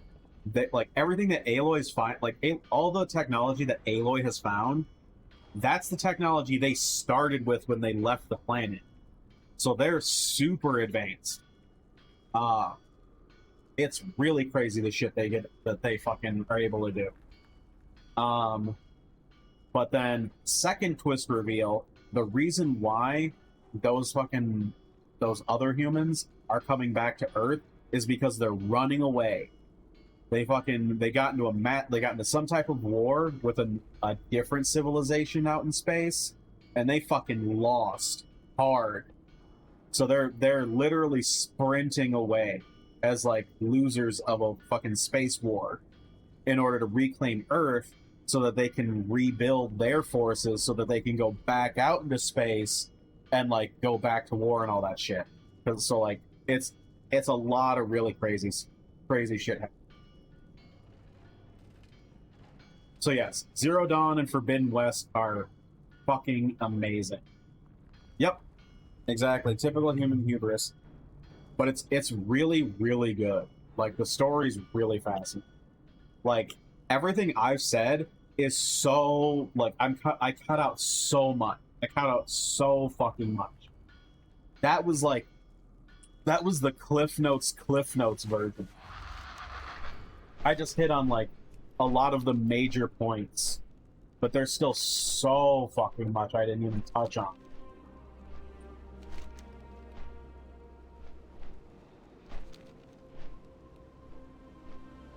Someone It didn't is. get the message. Oh my god, there's just so These much. are earthen resources.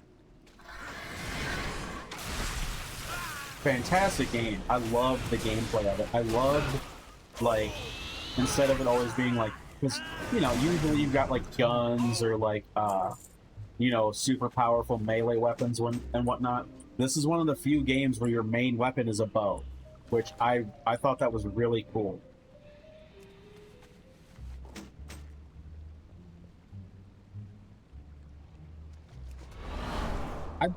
I recommend it. It's accessible to pretty much anybody, and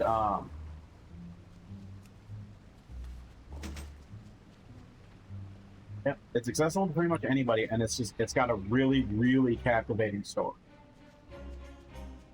I need to get closer. Like, I honestly think you'd have a blast playing it. Like, and then even if the gameplay isn't for you, like, either if I do end up doing a playthrough of each one again, I think you'd enjoy watching it because the story is super fascinating. Or like if you watch like one of those super deep dive lore videos,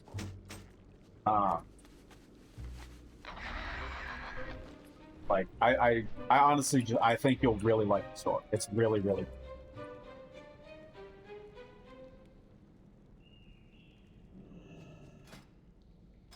All right.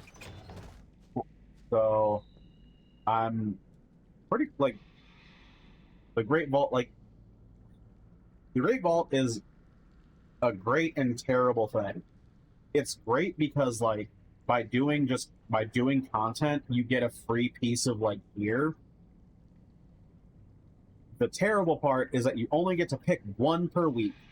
So like, look at this. I've got these 3 filled out, I've got these 3 filled out, and then I'm going to spend the weekend doing delves and stuff to fill these out. And so, like, I'll, like, when Tuesday rolls around, all of these slots turn into items, and then I'll be able to pick one of them. Like usually you'd want to pick the highest item level just because it's the highest level piece, but sometimes like if it's a really valuable item, like you'll take something that's lower item level just because it provides a better boost by being like if it was like this, like because you have each class has a set piece. So like there's 5 pieces of this like armor set for Death Knights. And then you get a bonus at 2 pieces of the set and a bonus at 4 pieces of the set. So like that would be something you'd want to pick even if you had to pick a lower item level because it would just be so valuable.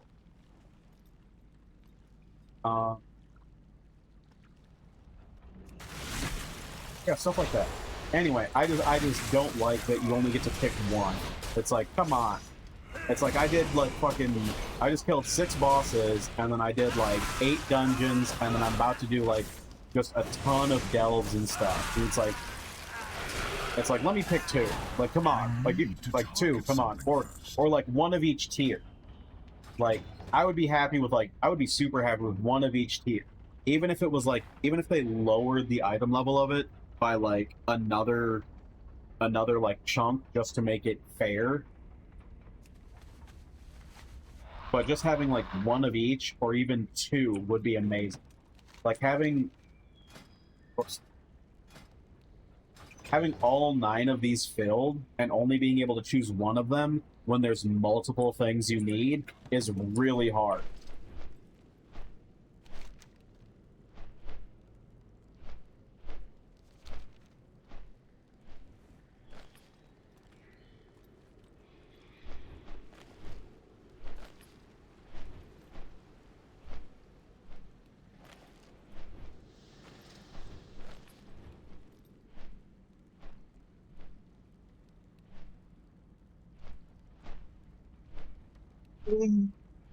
Oh, pain.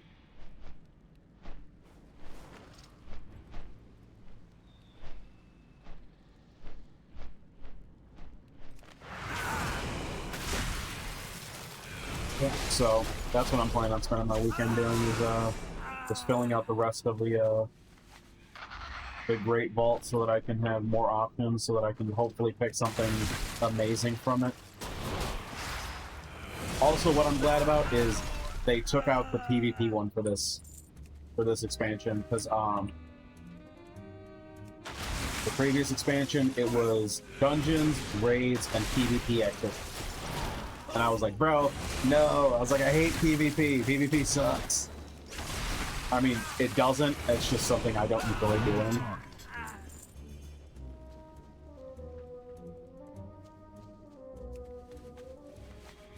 Because, yeah, playing against, like, you've already seen how I play this game. Like, imagine playing against other players. It's fucking, like, they're just insane. They're fucking crazy. And there are people that do that just as the only content they want to do in this game is play against other players. So if you try, like, casually going up against those kinds of people, you just get shit hit. I need to target something first. It's too far away. So yeah, I haven't done any PvP content in so fucking long.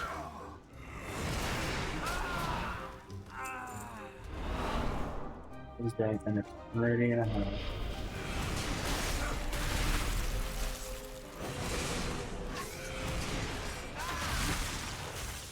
Now that the dust has settled, we can all move on to our next agenda. Expressing gratitude, friends.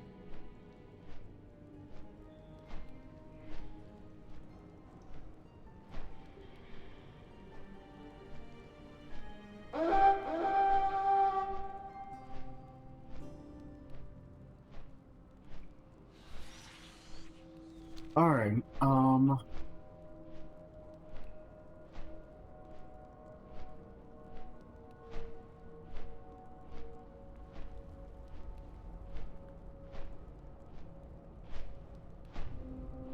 well, actually, I think I'm gonna stop here for tonight. Like I did all the raid bosses I have access to right now. I did some questing. It's just about that time. It's a few minutes early, but honestly, I'm fucking exhausted. Like I said, I'm running on 3 hours of sleep, 3 hours of sleep and no meds. Like, I'm fucking tired. Like, I'm so fucking tired, dude. I'm so tired. So fucking, I'm just, oh my god. I want to fucking just evaporate. Yep, I know, right? I wonder why. Why would I be so sleepy? It's not like it's not like my brain is lacking the stimulant drugs that it needs, and that like I also didn't get enough sleep. So that it's just like a 1-2 punch of like fucking just fucked up brain. Oh my god. But yeah, so I'm gonna end here. And then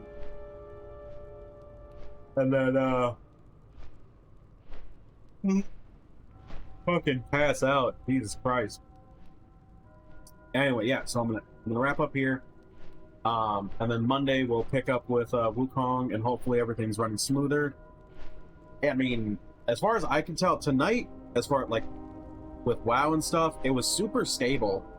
So like, I don't know, this new modem and router seems to be working. Like I might have lost a chunk of speed, but for the stability and for how smooth stream's been, I mean, so far it's worth it. So if it stays like this, I'll be fucking happy. Because what's the point of having hyper fast internet if it's unstable? Because like usually, even though tonight was a short stream, usually by now, especially if I was playing WoW, because like last week we were having so many issues.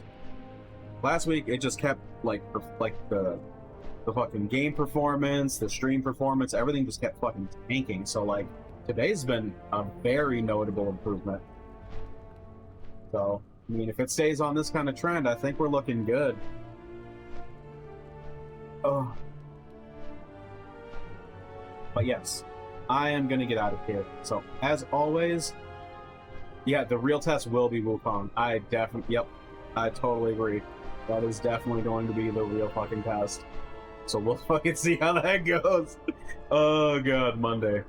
But anyways, yep, I'm gonna get out of here.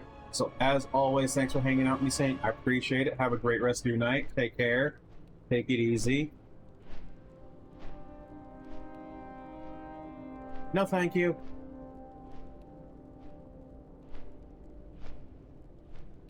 Appreciate that, Saint. Thank you. I have no intention of purchasing viewers because, one, why would I do that? It defeats the whole fucking purpose. Like, just why? Just like I logically understand it.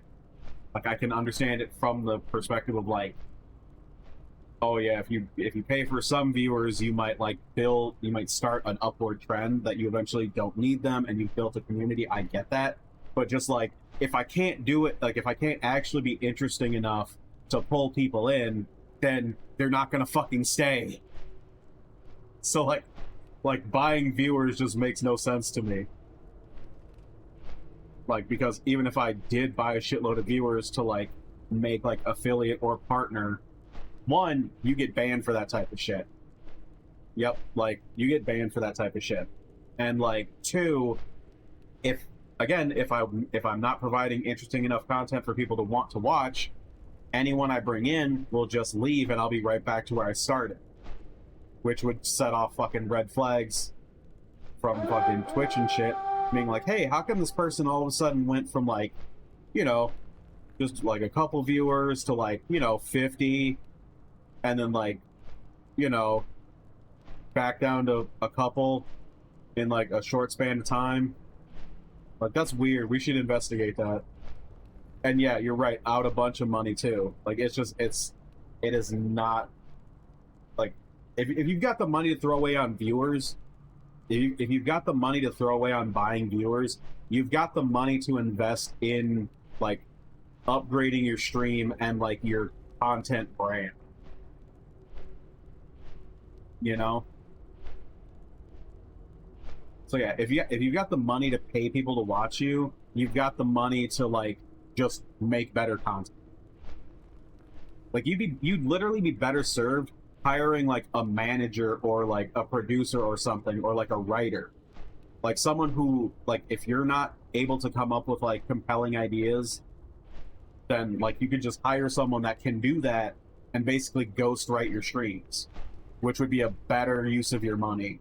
Because again, like if you work with someone who helps you like improve and become a better creator, you can usually just end up like growing and then being able to do it yourself once you've got like the bearings of it, and then you won't need them anymore. You can still have that relationship or whatever if you want, but like once someone has basically coached you and like managed you to be able to do like to grow and improve, at that point you can, it's kind of like you've been taught to walk, now you can run.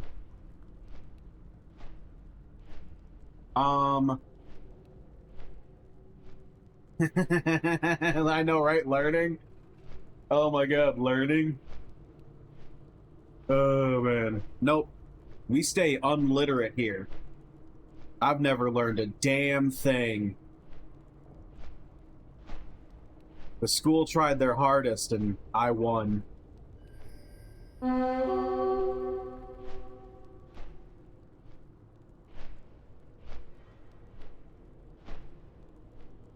Alright.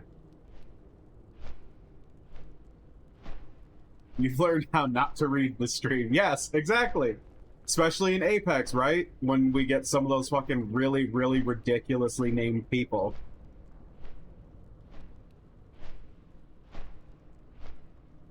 Like, that's exactly when you switch your ability to read off.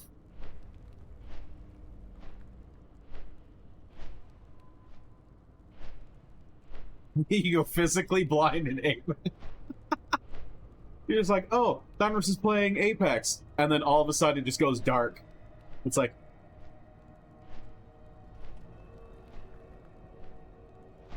like, just everything goes black.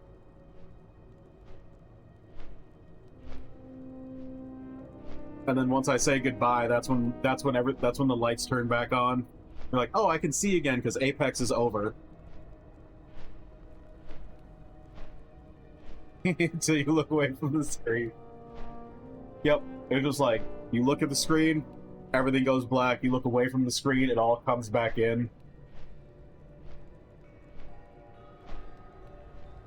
That makes me think of those horror games, like where you're supposed to run from the monster because if you look at them, like you'll go blind or insane or something, and it always does that by like having your vision get all really effed up.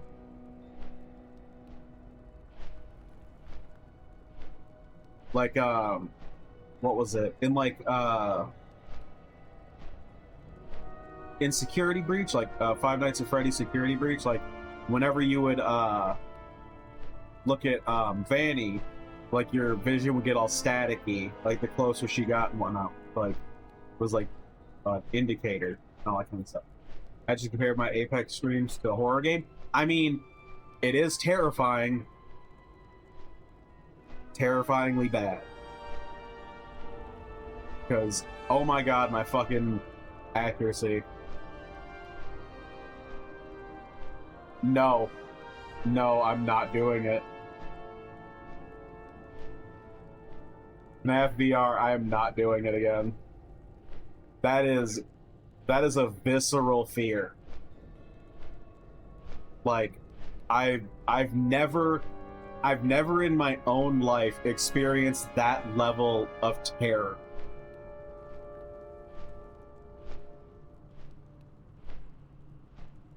God.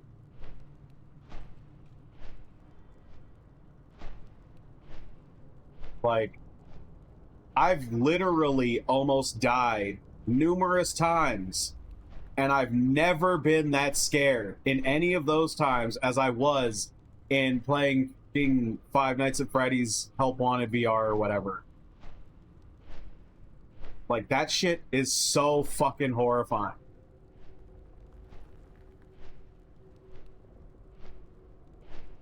My life has genuinely been in real, actual danger multiple times, And none of those situations were actually fucking as scary.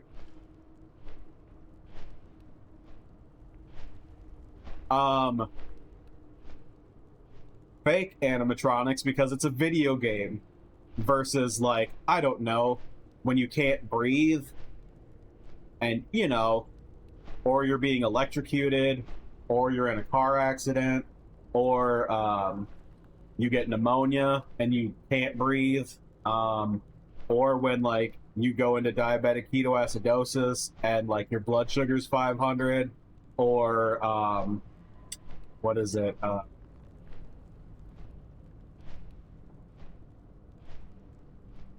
or when you get tied to, like, chairs and shit,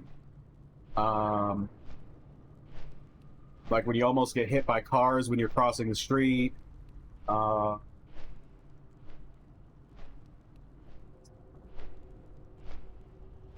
feel like there's more. There's more things rattling around in here. I've been tied to a chair twice. Once with rope and once with duct tape.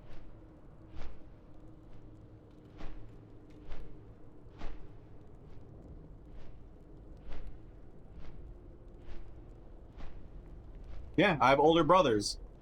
Like, that's... I have older siblings. That's just... That's how shit works. They start getting really creative on how to bully you.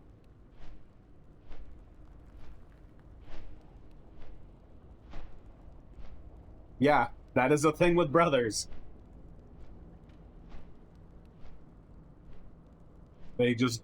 After so many years, they just start getting more and more creative with how they bully their younger siblings.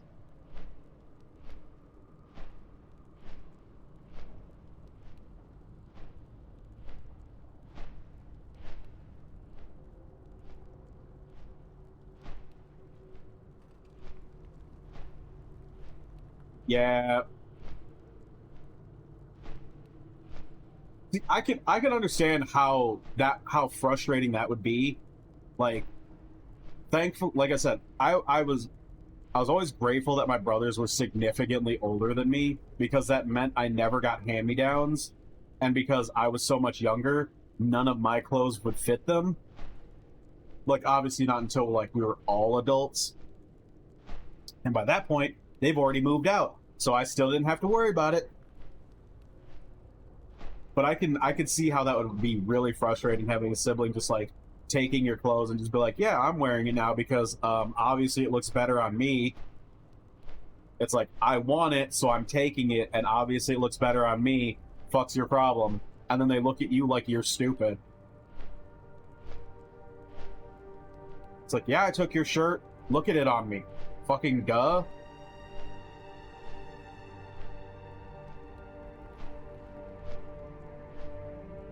You just share your clothes right now. It's wild how different things become when you're up. Yes, that is also very true, because, like, yep, when you're kids, it's so territorial because you want to claim on everything. Because honestly, if I don't know shit about psychology, but just this is all based on my own personal observations, so obviously it's not a professional opinion whatsoever. But the way it's always seemed to me is, like, kids are so possessive of their things when they're little because it's like given to them. It's like a control thing, like, because every child is dependent on their parents and or guardians.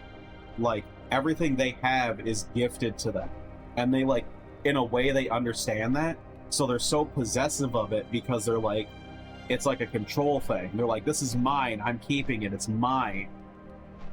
And as you get older and you start, like, you know, sometimes working while you're like a teenager or whatever, earning allowance, whatever, as you start getting more control of your own life and being able to buy your own things, once you have more control and independence and, like, obviously experience, just because, like, as you grow up, you deal with a ton more shit.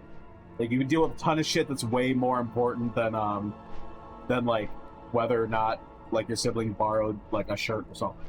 Granted, if that still bothers you, that's perfectly fine. I just mean, like, there's things that tend to be higher intensity than having, like, some of your wardrobe be, like, you know, borrowed or whatever.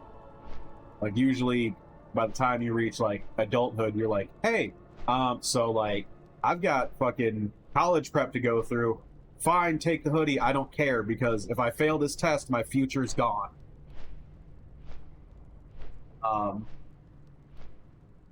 So priorities change as you get older, obviously, just from, like, your experiences. But also, like, I think it's just really a control thing, too.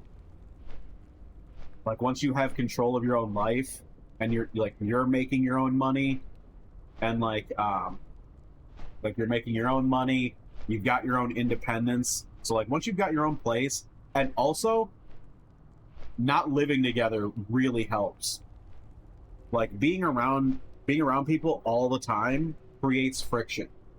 Even if you like them, even if you 100% love people, being around them 24/7 creates some level of friction.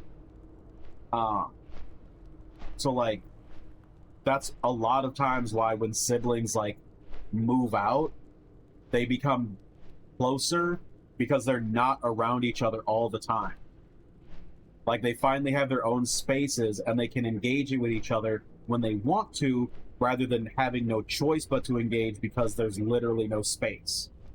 Like, it's so much more meaningful and, like, important, and it, like, fucking hits, like, you know, it resonates more when you choose to, like, call up your sibling and be like, hey, you want to hang out, or like you want to go to the state fair, or like, hey, like, you know, should we, like, get together and have, like, dinner and catch up or whatever? Like, all of that shit becomes way more meaningful when it's a conscious decision versus, like, oh, hey, this person's still, like, you know, this person's here every day next, like, you know, in the room next to mine, always doing shit. Like, oh, I need to, you know, I want to go take a shower. Oh, great, they're in there. Oh, I want to watch TV. Oh, they're watching. Like, I want to, like, I don't know, fucking have my friends over. They've got their friends over. Like, there's always so much friction because there's only so much space. So, like, it's one of those things that, like, that's part of why, like, siblings fucking fight so damn much.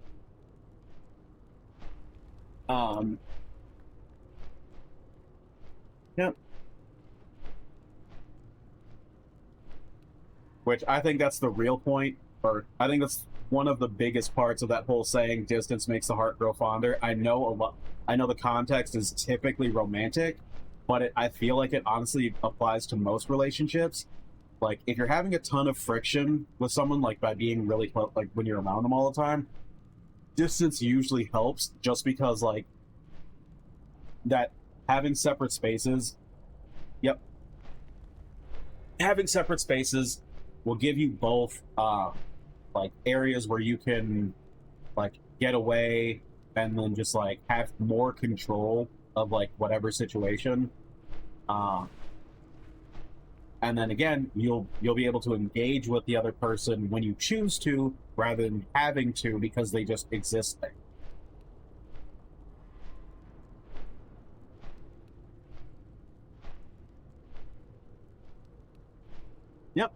Yep, it is pretty applicable in a lot of situations.